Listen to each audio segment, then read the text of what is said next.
toutes et à tous et bienvenue dans votre émission des métiers.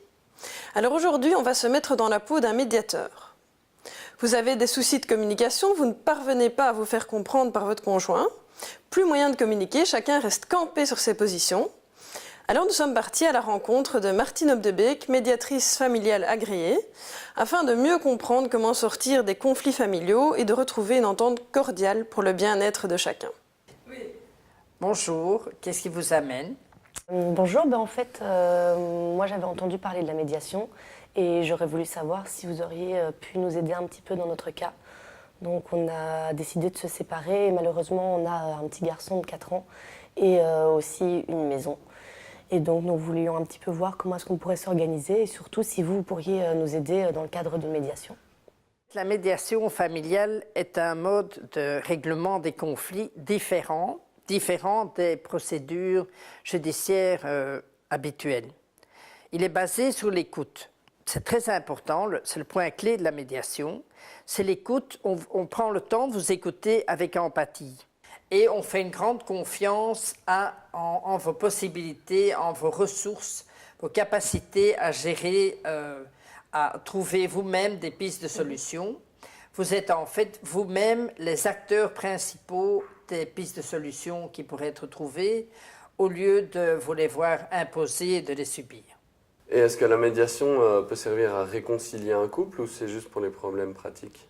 En fait, ce n'est pas le but premier de la médiation que de réconcilier des couples, de les ressouder. C'est plus le travail de la thérapie conjugale.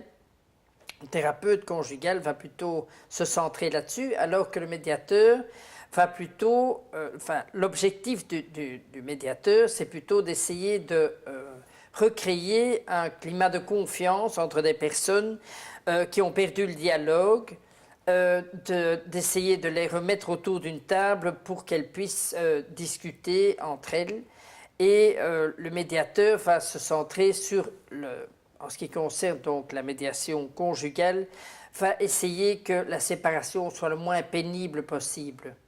Surtout, il va essayer que la gestion des conséquences de la séparation soit moins dure, et surtout pour les enfants étant l'élément central de la médiation, le médiateur est garant de leur intérêt. Du coup, l'accord qui va être conclu lors de cette médiation, est-ce que ça va avoir une valeur légale? En fait, ça dépend, disons que c'est de votre choix que de faire homologuer ou non une convention, mais en fait, un accord peut être obtenu qui va être consigné dans une convention.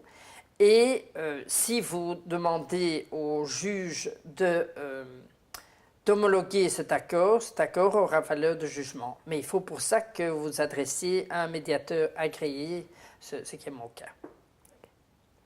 Alors maintenant que vous en connaissez un peu plus sur le sujet, si vous avez des problèmes familiaux, la médiation pourrait être une piste de solution.